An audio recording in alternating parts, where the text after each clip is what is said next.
Selamat pagi, Shalom. Dan sekali lagi terima kasih saya boleh berada di tempat ini.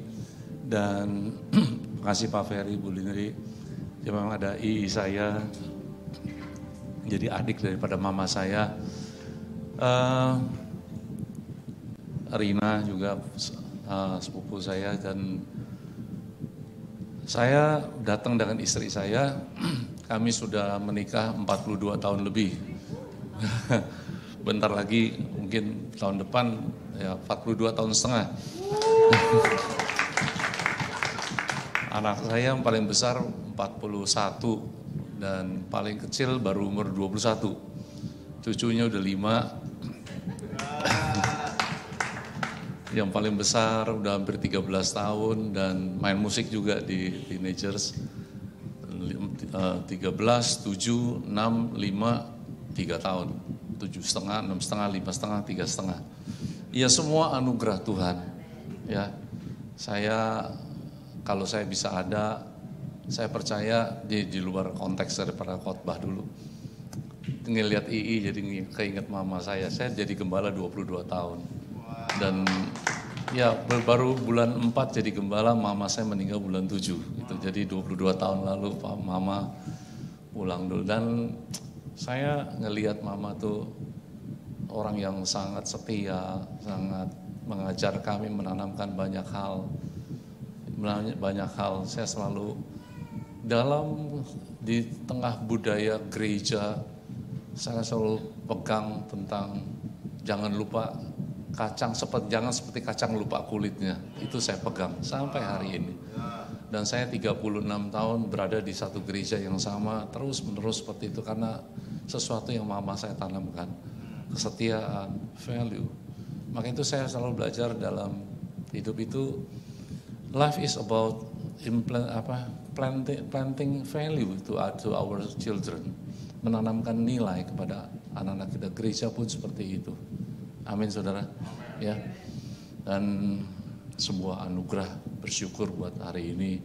Makasih Pak Ferry, Bu Lindri yang sudah menyambut kami. Sebenarnya Juli kemarin mau ke Philadelphia, cuman mungkin bukan kehendak Tuhan. Istri saya paspornya keluar, paspor saya nggak keluar, saudara, nyangkut. Bukan nggak dia approve, tapi nggak keluar aja. Mungkin Tuhan punya rencana karena Tuhan tahu saya nggak suka daerah panas, saudara. Kalau Juli kan panas sekali, saudara. Walaupun tinggalnya di Indonesia. Nah, hari ini saya mau sampaikan sebuah pesan, boleh tolong ditampilkan. Dari Lukas pasal ke-5 ayat ke-3 sampai ke-6, ya, kalau sudah Pak PowerPoint-nya, saya bacakan. Ia naik ke dalam salah satu perahu itu, ia naik ke dalam salah satu perahu itu, yaitu perahu Simon, dan menyuruh dia supaya menolakkan perahunya sedikit jauh dari pantai. Lalu ia duduk dan mengajar orang banyak dari atas perahu. Setelah selesai berbicara, ia berkata pada Simon, bertolaklah ke tempat yang dalam dan tebarkanlah jalamu untuk menangkap ikan. Simon menjawab, Guru, telah sepanjang malam kami bekerja keras dan kami tidak menangkap apa-apa. Tapi karena engkau menyuruhnya, aku akan menebarkan jala juga. Dan setelah mereka melakukannya, mereka menangkap sejumlah besar ikan sehingga jala mereka mulai koyak. Dari kisah ini, sebuah kisah ketika Simon Petrus belum jadi siapa-siapa, menjadi seorang nelayan. Dan Tuhan melihat dia, Tuhan memakai perahu dia untuk mengajar dan sebagainya. Tapi setelah selesai mengajar, Tuhan berkata satu perkataan, bertolaklah ke tempat yang lebih dalam. Saya kasih judul khotbah ini, Go into deep water. Bertolaklah ke tempat yang lebih dalam, go into deep water. Dan singkat kata bahwa saya mengambil temanya go into deep water. Kalau kita lihat bahwa setelah Simon melakukannya, bahwa mereka menghasilkan. Nah, saya katakan apa yang terjadi saat itu? Simon berkata, kami telah sepanjang malam kami bekerja keras dan kami tidak mendapatkan apa-apa. Itu yang banyak terjadi dalam kehidupan orang. Dan berkata kami sudah lakukan ini dan itu dan tidak dapatkan apa-apa. Dan saya mau katakan kita juga berpikir, banyak orang berpikir seperti ini. Waktu kita baru kenal Tuhan, kita penuh kasih mula-mula. Seperti doa, apapun juga cepat dalam jawaban. Mungkin pernah ngalamin seperti itu ya Bapak Ibu Saudara kasih ya. Tetapi waktu berjalan, ketika kita doa, seringkali jawaban tidak secepat dahulu. Betul? Ya, itu terjadi, it's happen. Dan pertanyaannya, saya sering pakai istilah kata-kata yang sedikit menantang. Apakah Tuhan menjebak kita? Saya berani jawab tidak. Betul saudara? Tidak. Tetapi itu proses perjalanan. Tapi kenapa seperti itu? Nah, saya mau katakan, saya balik kepada sebuah kisah. Bukan kisah, awal September lalu saya makan siang dengan satu pasang suami istri. Seorang yang melayani masih usianya seusia saya, 60-an lebih. Tahun 80-an awal, saya baru kenal Tuhan tahun 88. Beliau tahun 80-an awal. Tahun 80-an awal mahasiswa, penggerak, semangat membuat KKR di sekolah-sekolah, di kampus-kampus di kota Semarang bersama dengan teman-temannya Pak Petrus Agung, zaman Pak Yeremia Rim dan lain sebagainya. Apa yang dia bilang gitu? Kami itu saat tahun 80-an awal itu kita tuh gila-gilaan dengan Tuhan. Dan itu kata-kata yang gila-gilaan dengan Tuhan. Dan apa yang terjadi ketika kita bikin KKR, bersemangat bikin KKR, kita harapkan 10 orang yang bertobat bisa puluhan orang. Kita harapkan puluhan orang bisa bertobat 100 orang. Dan waktu itu revival begitu kencang dan itu sedemikian luar biasa. Dan akibatnya terjadilah yang namanya revival tahun 80-an yang menghasilkan saya juga. Saya juga kenal Tuhan lewat revival tahun sekian. Pak Niko dalam obrolan dengan saya dengan beliau baru tahun 85. Lahir baru istilahnya, dan 88 dia sudah ke Jakarta. Begitu percepatan sangat cepat sekali saat itu. Ya, dan saya potong cepat cerita bagaimana dengan keadaan sekarang. Bagaimana dengan keadaan sekarang? Saya juga selain daripada terlibat tadi Pak Ferry sudah sampaikan di gereja di GBI dengan mengurusi sebagai sekretaris umum, saya juga ngurusin yang namanya Persekutuan Hamba Tuhan Garis Depan yang dinaungi oleh Pak Niko, yang saya ya sebagai yang disuruh operationnya lah.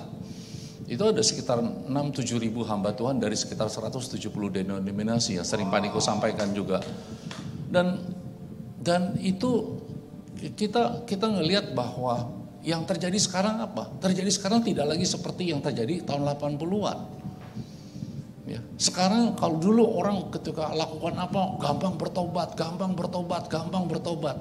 Kalau sekarang panitia yang tobat-tobat saudara. Tobat kecapean, tobat nyari dana. Kalau dulu nggak pernah mikir mereka dana. Itu sacrifice spirit itu demikian kental dan lain sebagainya. Ya. Nah karena itu pertanyaannya kenapa bisa seperti itu? Nanti PowerPoint-nya tolong follow aja ya. Kenapa bisa seperti itu? Apakah Tuhan sudah meninggalkan kita? Tidak. Tuhan masih sama, tetapi kita sudah kehilangan the spirit of revival yang kita alami tahun 80-an. Karena satu generasi sudah lewat.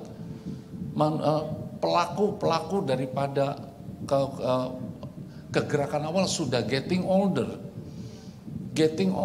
maybe we are tired. Nanti sore saya akan khotbah juga, saya undang nanti kalau yang bisa datang, saya akan topik bicara tentang burnout. Banyak juga yang burnout,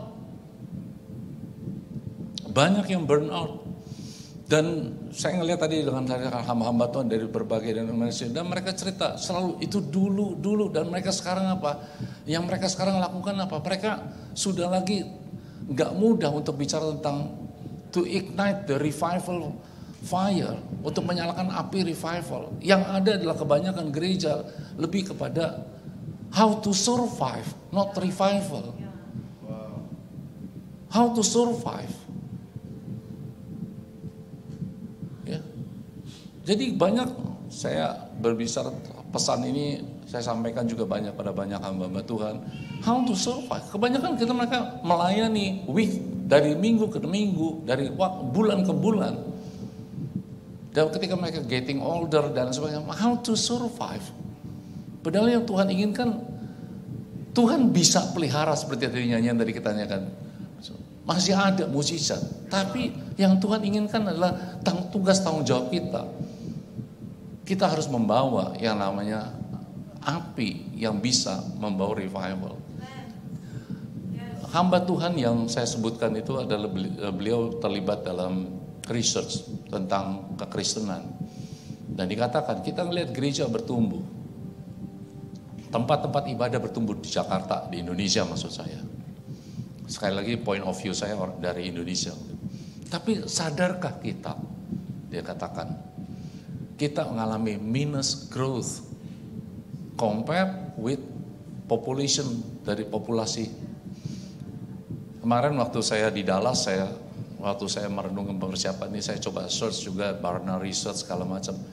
Pun di Amerika terjadi declining jumlah kekristenan. Is it normal? Apakah itu normal? Mestinya tidak. Amin, saudara.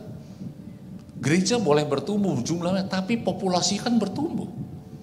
Dulu tahun 80-an mungkin berapa ratus juta jiwa, mungkin cuma belum 200 juta jiwa di Indonesia maksud saya. Sekarang udah 270 juta jiwa.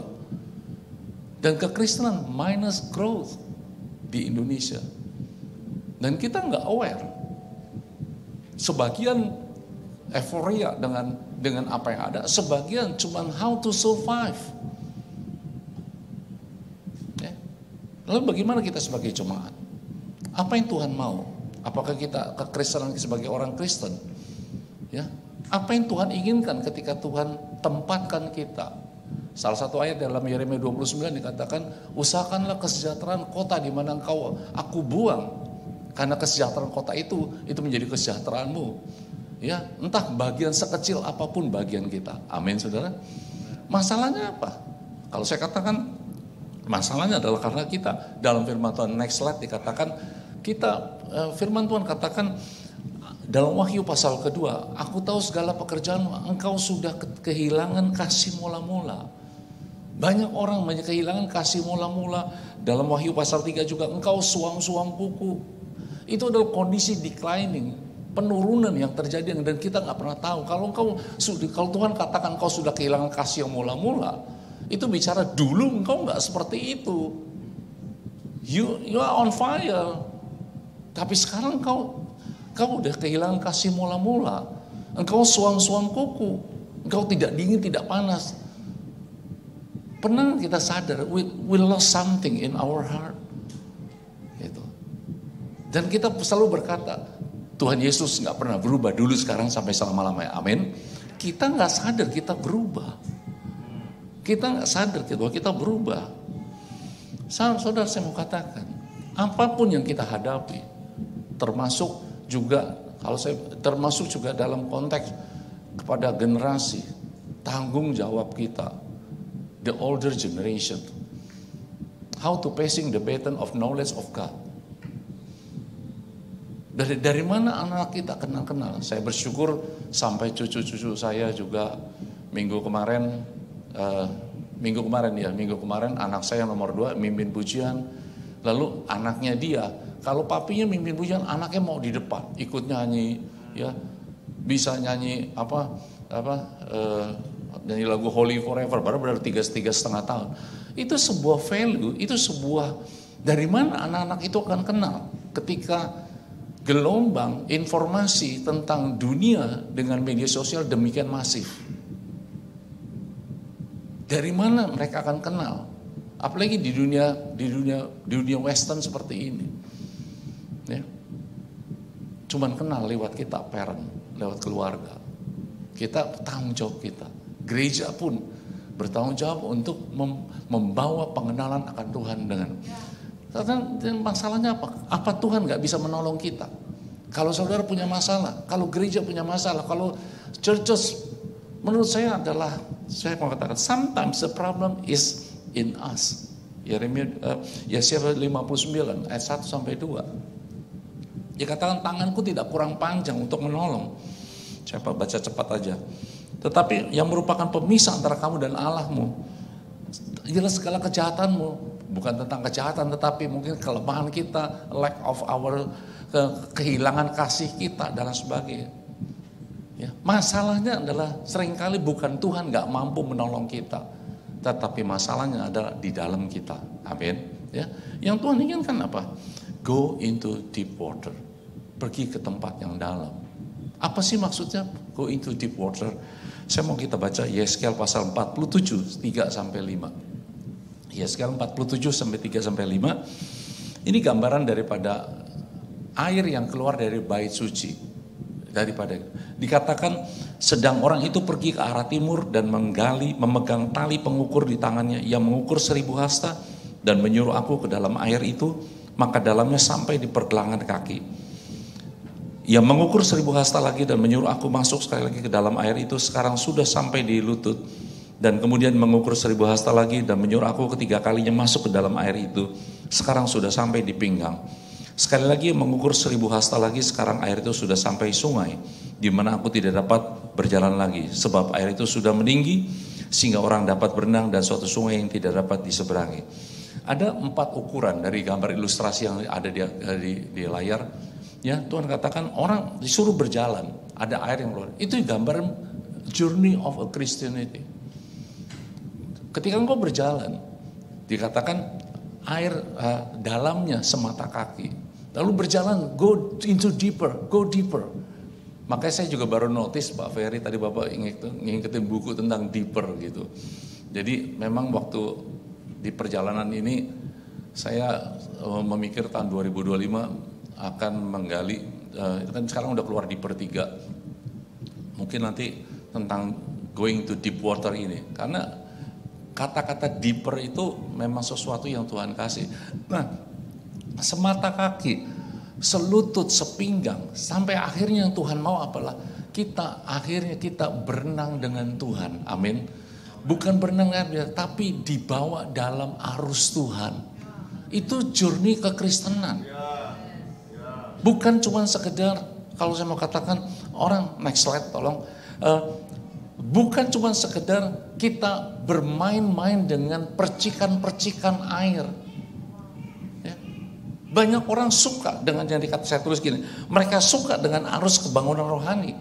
Bermain-main dengan percikan-percikannya, tetapi tidak pernah menceburkan diri ke dalam sungai itu.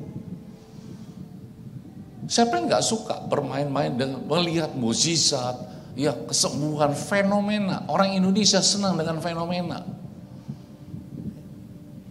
Tetapi Tuhan gak mau kita berhenti dengan fenomena. Amin saudara. Ya. Tuhan mau kita, oke. Jangan kita cuma seperti dalam gambar ilustrasi bermain-main, cukup puas dengan jadi cukup basah, tapi gak pernah mau ke tempat yang lebih dalam. Maka itu mereka, next slide, mereka menjadi penggemar Tuhan Yesus, tetapi bukan pengikut, bukan menjadi murid Kristus, hanya menikmati mujizat. Itu yang membuat kenapa declining. Kenapa declining? We love ourselves. We don't care about the God's movement. Nah karena itu saya mau katakan, pertanyaannya why? Sekarang why? Saya mau kasih alasan beberapa alasan sebelum saya tutup dengan sedikit how. Dan dari why ini kita lihat. Yang pertama, we take it for granted. Saya beberapa waktu saya sampaikan sebuah pesan tentang taking salvation for granted. Menerima keselamatan hanya untuk saudara itu. Dari satu ayat dalam Yohanes pasal 6:26, kita tahu Yohanes 6 dikatakan Yesus menjawab mereka, aku berkata kepadamu, sesungguhnya kamu mencari aku bukan karena kamu telah melihat tanda-tanda, melainkan karena kamu telah makan roti itu dan kamu kenyang. Ya, kejadiannya setelah Tuhan mengabadikan mukjizat, 5.000 orang mendengar Tuhan Yesus mengajar, mereka menerima mukjizat 5 roti 2 ikan mengenyangkan mereka.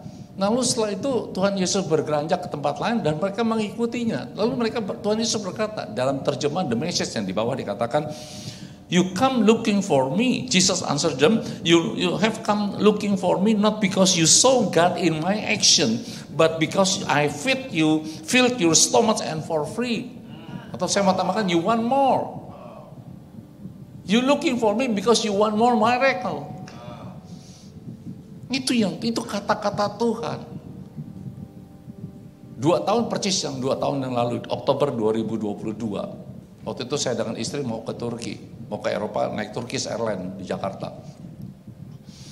Saya karena ketika saya mau check in, saya salah masuk counter. Padahal bukan salah masuk counter. Penerbangan hari itu, bulan itu ada extra flight. Dalam jam yang sama ada 2 pesawat yang besar wide body ke Turki. Extra flight, bayangkan ada extra flight. Oke, saya pikir biasa aja. Ketika masuk ke waiting lounge, saya ngelihat itu ratusan orang dari kalangan saudara sepupu kita yang mau ibadah. Saya nggak tahu ibadah di mana, kenapa mereka lewat Turki. Itu ratusan orang, itu pesawat maybe more than 90% itu kalau ke mereka. Orang-orang sederhana, tas-tas plastik, bajunya biasa, mau ziarah, saya nggak tahu apakah umroh atau kamu apa.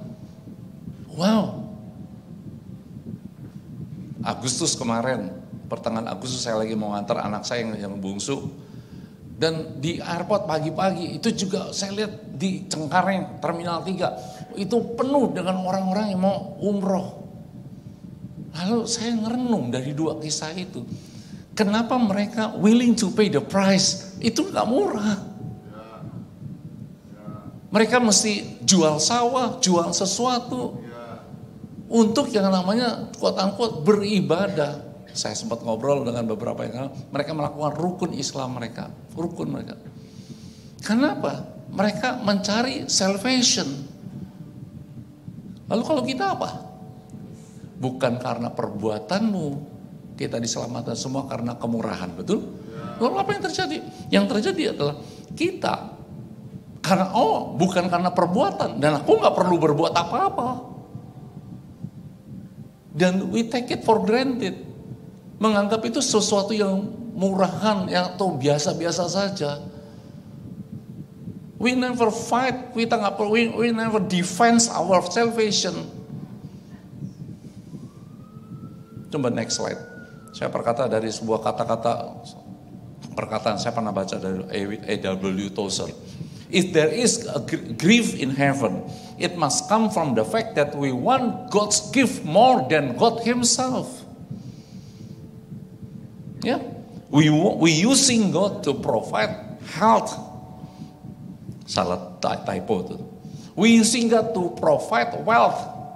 We using God to provide security in our life. Maybe finally we using God to provide heaven for us because we don't want to go to hell.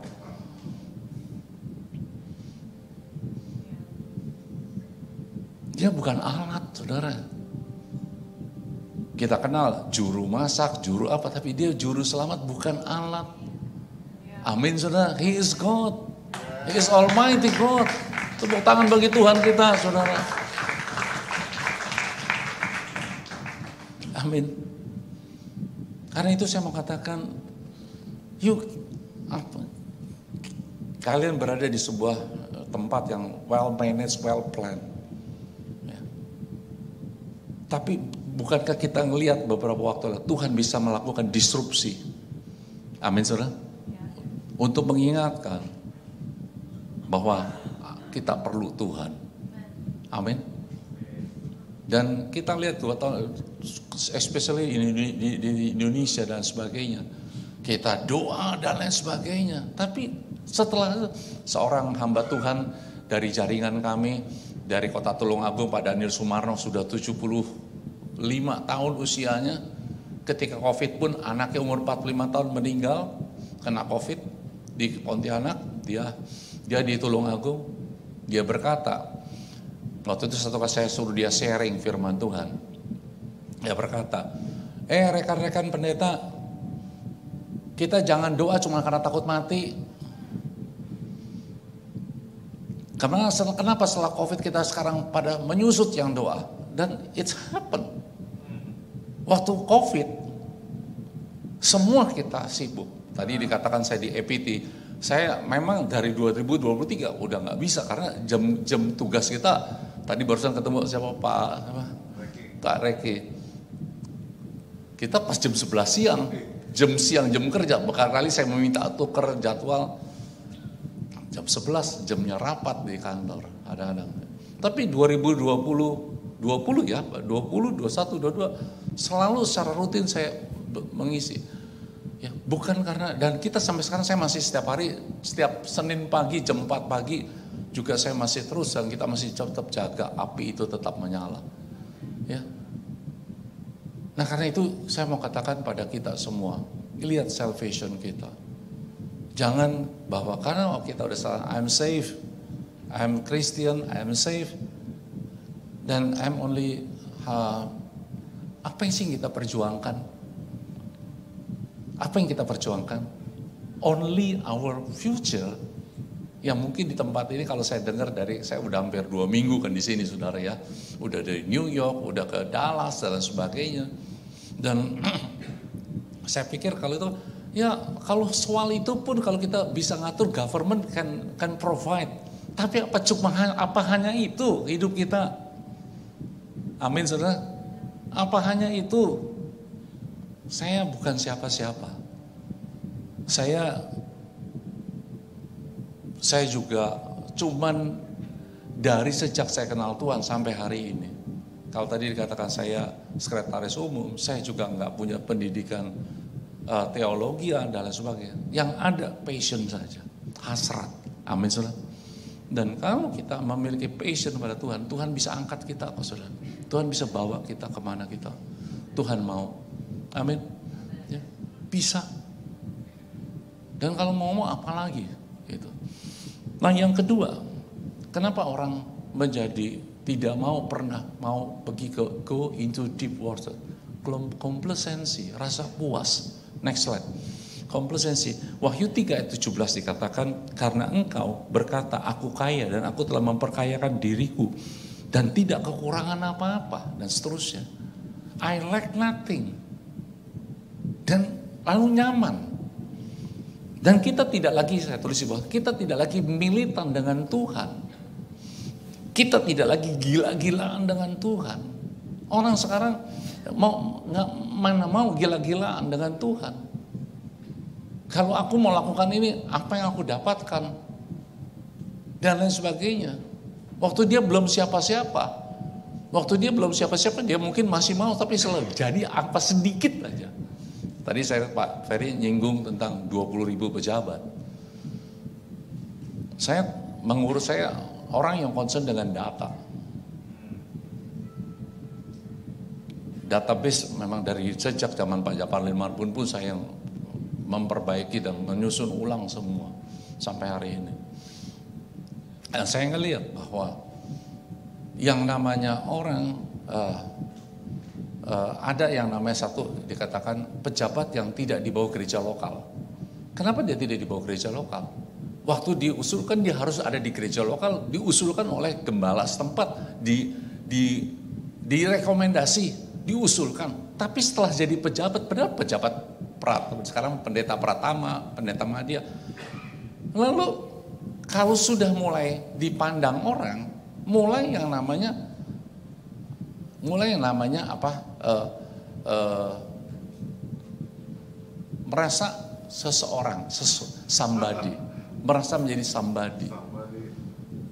Dan ketika gembala enggak memberikan, tadi ini mungkin sebenarnya poin berikutnya, enggak memberikan sebuah perhatian, dia katakan gembala saya enggak ngelihat saya. Padahal apa yang saudara? Daud disembunyikan Tuhan. Amin saudara. Untuk bisa jadi seorang Daud yang luar biasa. Bahkan ayah dan ibunya lupa dia punya seorang anak seperti itu. Amin saudara. Nah karena itu saya mau katakan, yuk kita ngelihat segala facility yang Tuhan berikan, jangan menggantikan rasa aman yang datang dari Tuhan. Amin. Ya, kita boleh diberikan bersyukur untuk anugerah Tuhan lewat sistem yang ada di tempat ini, di negara ini, beda dengan di Indonesia. Saya ngomong dengan sosial, dengan ngobrol-ngobrol, bertanya dengan masalah orang tua dan sebagainya. Di sini mungkin lebih terjamin dibanding di Indonesia. Tapi apa kita nggak terjamin? Kita pun terjamin. Bapa di surga yang menjamin kita. Haleluya. Amin, saudara. Ya, karena itu orang yang komplasensi tidak lagi rela. Mungkin dulu pernah menceburkan diri, tapi tidak lagi sekarang. Lihat, kapan Daud jatuh? Ketika menikmati kemenangan. Enjoy the victory. Daud gak pernah kalah, gak pernah terpleset ketika dia belum jadi raja. Tapi ketika dia jadi raja, dia terpleset. Amin. Komplasensi yang berikut adalah kekuasaan, otoritas. Ketika punya kekuasaan, punya otoritas, harusnya dipakai untuk mengerjakan kehendak Tuhan. Yang berikut, distracted. Mazmur 73 ayat 1-3 dikatakan Mazmur Asaf, sesungguhnya Allah itu baik bagi mereka yang tulus hatinya, bagi mereka yang bersih hatinya. Tetapi aku sedikit lagi maka kakiku terpleset, nyaris aku tergelincir, sebab aku cemburu kepada pembual-pembual kalau aku melihat kemujuran orang fasik. Siapa Bani Asaf? Bani Asaf adalah satu bani atau kelompok yang ditugaskan melayani Tuhan, melayani hadirat Tuhan 24 jam dalam 7 hari seminggu. All the time. Mereka berada dekat dengan hadirat Tuhan, tapi apa yang terjadi? Mata mereka, kalau aku melihat kemujuran, kalau aku melihat mereka dekat dengan Tuhan, tapi mata mereka ngelihat ke dunia. Saudara, mungkin hati kita sudah bergeser dari hati Tuhan. Ketika kita kasih mula-mula, wah I love you Lord, aku cinta engkau dan lain sebagainya, aku mengasihi engkau dan sebagainya. Tapi setelah itu, setelah kemenangan, lalu mulai terlihat kok dia lebih enak dan lain sebagainya. Mulai bergeser daripada jatuh cinta kepada sesuatu yang lain. Dalam pernikahan kan bukan juga terjadi begitu. Orang menikah kenapa? Jatuh cinta. Kenapa setelah menikah? Kehilangan kasih. Maka itu dalam pernikahan kami berdua menggunakan momen-momen pergi berdua ini. Karena kalau di Jakarta kan banyak distraction. Gitu. Kalau di sini gak bisa lari dari saya, saudara. Why? Paspornya gue pegang. Ini mending, kalau ini kan ada banyak dia ketemu teman atau temu saudara. 2 tahun lalu saya membuat trip yang cukup panjang 18 hari, kalau ini lebih panjang saudara. Tapi waktu itu ceritanya karena Agustus 2022 kita kena COVID. Baru Agustus, lalu kena COVID berdua kan. Begitu berdua ribut mulu saudara. Cuman ngomong soal nanya, saya ngomong intonasinya sedikit tinggi, nggak tinggi-tinggi banget kok. Nggak tinggi-tinggi banget. Nanya PIN rumah, saya cuma jawab, itu ada di WA. Marah dia. Kenapa sih tinggal ngomong aja, masa mesti gue buka WA? Marah. Itulah wanita kita yang kita nikahi, bapak-bapak gitu. She's always right. Nah dari situ dia bilang, wah ini sih nggak bener nih, berarti we have to go somewhere. Dan kebetulan kita tuh punya multiple entry visa ke Europe gitu saat itu. Jadi Agustus kita saya cuma planning sendiri aja, pergi berdua 18 hari kita ke Jerman naik sepeda, kita suka naik sepeda, traveling berdua, kita arrange sendiri lah. Dan itu saya pernah bilang, that is the best moment in our marriage life gitu saudara, karena nggak pernah jauh gitu saudara, mau jauh seberapa gitu, mata mesti ngelihat, kalau supermarket ngelihat di rak gitu, mataku tidak pernah berhenti memandang dia, karena kalau hilang gue yang repot gitu saudara. Nah seperti itu. Jadi Sometimes ya kita mesti sadar bahwa kasih itu bisa memudar. Kasih dengan Tuhan itu bisa memudar. Dan kita mesti maintain, kita mesti menambah kayu untuk membakar kembali kasih itu. Dengan Tuhan pun seperti itu. Enggak otomatis kita pergi ke gereja setiap minggu terus kasih kita terus berkobar-kobar, tidak. Tidak. Enggak otomatis saya setiap minggu pelayanan misalnya, terus Anda jaminan saya kasih kayak berkabar, tidak.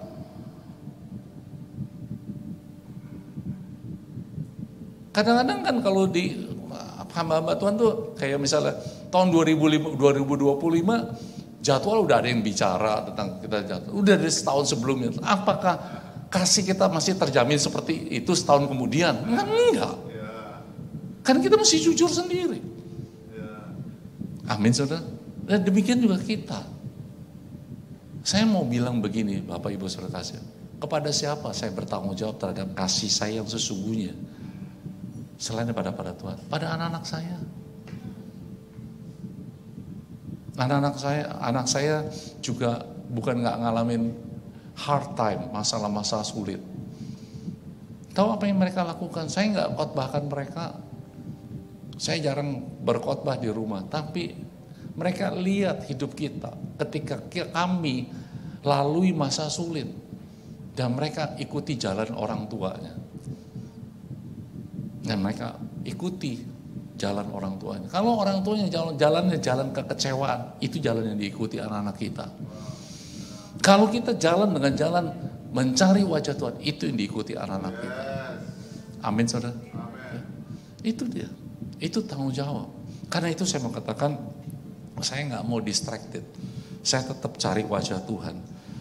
Apapun kesempatan yang bisa saya lakukan, saya tetap cari wajah Tuhan. Yang keempat, disappointed, kekecewaan. Mazmur 73 tadi, masih menyambung tadi yang saya, Mazmur 73 dikatakan, sia-sia sama sekali aku mempertahankan hatiku yang bersih dan membasuh tanganku tanda tak bersalah. Namun sepanjang hari kau kena tulah dan kena hukum. Yesaya 40 juga dikatakan, mengapa engkau berkata demikian hai Yakub, berkata begitu hai Israel. Hidupku tersembunyi dari Tuhan. Mereka berkata, hidupku kami tersembunyi gak diperhatikan. Jangan berpikir, saya nggak terlalu banyak bicara tentang disappoint nanti sore aja kalau bicara burnout gitu. Jadi promosi buat sore saudara ya sekalian. Tapi burnout, siapa yang gak pernah bisa burnout? Siapa yang pikir saya gak bisa? Saya pernah ngalamin bro. Dan belum lama ini. Ya, makanya ada khotbah itu. Dan sekali lagi dunia kita dunia spotlight. Dunia yang pengen dilihat orang. Dunia under the spotlight. Dan kalau kita tidak dapat spotlight, kita merasa tidak diperhatikan. Tidak. Amin. Kesetiaan, ketekunan. Kadang-kadang orang tidak lihat itu, tapi saya selalu pegang. Saya selalu dalam hidup saya bukan orang yang pertama bukan take it for granted for everything that comes into my life. Kedua juga saya tidak oportunis. Saya lakukan setia aja. Saya pegang firman Tuhan. Firman Tuhan bilang apa? Kalau kamu setia pada perkara apa saudara? Perkara apa saudara? Kecil atau besar? Kecil, siapa yang lihat main kecil? Amin. Siapa yang lihat main kecil? Tuhan akan percayakan perkara yang besar. Nah itu yang saya percaya. Itu yang saya percaya. Ya udah kerjakan aja, kerjakan yang datang, kerjakan yang dihadapkan Tuhan pada kita. Bukan cari panggung, bukan cari sorotan. Amin. Ya. Dalam kehidupan, dalam karir, saya juga kan profesional, saya nggak cari, jalanin aja apa yang Tuhan percayakan, jalannya tahap demi tahap. Amin. Dan sampai. Dan percaya bahwa karena kita percaya, dalam Wahyu dikatakan, kalau Tuhan adalah Tuhan yang memegang kunci. Kalau Tuhan buka pintu, nggak ada satupun yang dapat menutupnya. Kalau Tuhan tutup, nggak ada satupun yang dapat membukanya. Yang perlu kita lakukan apa? Setia. Tunjukkan kepada Tuhan. I am faithful person. You can count on me, God. Amin. Tunjukkan pada Tuhan. Dan Tuhan akan tunjukkan. Amin. Yang kelima, sebelum saya masuk penutup, no longer surrendered to God. Atau sebenarnya saya mau tulis kemarin saya pakai bahasa, kita tidak lagi pernah kita berhenti mati buat Tuhan. Yohanes 21 ayat 18. Sebelum saya baca Yohanes 21 ayat 18. Tadi kita mulai dengan Lukas pasal ke-5. Bicara Simon sebagai penjala ikan. Yohanes 21, Simon sebagai penjala manusia. Dan Tuhan bilang begini, aku berkata padamu, sesungguhnya ketika engkau masih muda, engkau mengikat pinggangmu sendiri, engkau berjalan kemana saja engkau kehendaki. Free will. Tetapi ketika engkau sudah menjadi tua, getting, bukan older secara usia, getting mature love. Engkau akan mengulurkan tanganmu sendiri, dan orang lain akan mengikat engkau dan membawa engkau ke tempat yang tidak engkau kehendaki. Amin. Ya, you have to surrender. Orang menikah. Bayangin kalau engkau orang menikah, pria wanita, pakai yang atas, engkau masih muda, engkau pergi kemana engkau pergi. Dua-duanya pakai free will, perang, saudara. Betul? Tetapi ketika menikah, you have to surrender your right. Hakmu kau serahkan kepada pasanganmu. Bukan mengikat satu dengan lain, tapi saling menyerahkan. Nah dengan Tuhan, dulu kita gila-gilaan, kita berani sacrifice dengan Tuhan. Apakah kita masih seperti itu sekarang? Itu dia. Kalau you going to deep water, pertama saya katakan kembali, jangan jangan taking salvation for granted. Jangan biarkan komplasensi menguasai kita. Jangan distracted, jangan disappointed. Dan you belajar makin mature. Kalau ada istilah padi makin berisi makin tunduk, betul ya? Makin tunduk, makin berisi. Amin. Ya, 5 hal. Dan sekarang sampai yang penutup. How? Yuk, slide terakhir. 3 hal secara sederhana. Yang pertama, tinggal dalam Dia. Yohanes 15 ayat 4, tinggallah di dalam aku dan aku di dalam kamu. Amin. Ya, tinggallah dalam aku dan aku dalam kamu. Kalau Anda perhatiin kenapa saya kasih gambar botol, saudara? Biar menarik perhatian gitu, saudara, botol. Kan budaya orang zaman sekarang bawa botol kan, saudara ya? Bawa botol, saudara. Ya. Ini bukan perkataan saya, tapi ini yang Tuhan sampaikan gitu ya. Apakah mereka tidak lagi jalan dengan aku? Ya, mereka jalan dengan aku dalam mindsetnya gitu, saudara. Tapi mereka bukan lagi tenggelam di dalam aku. Mereka bukan lagi berjalan dalam arus yang aku dalam arus kegerakan aku. Mereka jalan dengan aku. They put me in the bottle, they bring in the bottle. They drink me when they need it. Ketika kau perlu kau minum. Tapi yang Tuhan mau apa? Yang Tuhan mau engkau satu titik, engkau pergi ke tempat lebih dalam. Kalau kau sekarang semata kaki, pergi menuju ke selutut, berlegi menuju ke sepinggang. Bahkan pada akhirnya engkau akan dibawa, nggak bisa nginjek tanah ketika engkau berenang. Yang ada adalah engkau putus dengan gravitasi bumi dan engkau dibawa oleh arus Tuhan. Amin. Itu dia. Berapa banyak orang yang bisa sampai kepada dibawa oleh arus Tuhan? Berapa banyak? Sebelum berangkat saya sempat share poin ini dengan Pak Niko. Itu yang diperlukan sekarang. It's not about how to survive, tetapi flowing. Tinggal dalam Tuhan. Tinggallah dalam aku dan aku dalam kamu. Jelas itu yang Tuhan mau pikirkan. Yang kedua, bertobat, lakukan lagi. Seperti dahulu saya minta G ya. Bertobat, lakukan lagi yang semula engkau lakukan. Amin. Dan yang ketiga, seperti Musa berkata, jika engkau sendiri tidak membimbing kami, jangan suruh kami berjalan. Amin, saudara. Jangan suruh kami berjalan. Kalau engkau nggak bimbing kami, jangan suruh kami berjalan sana. Bila engkau tak besertaku,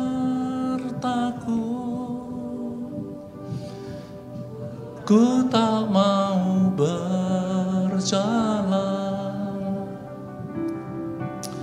Ku perlu Tuhan, pimpin langkahku dengan kasih karunia-Mu.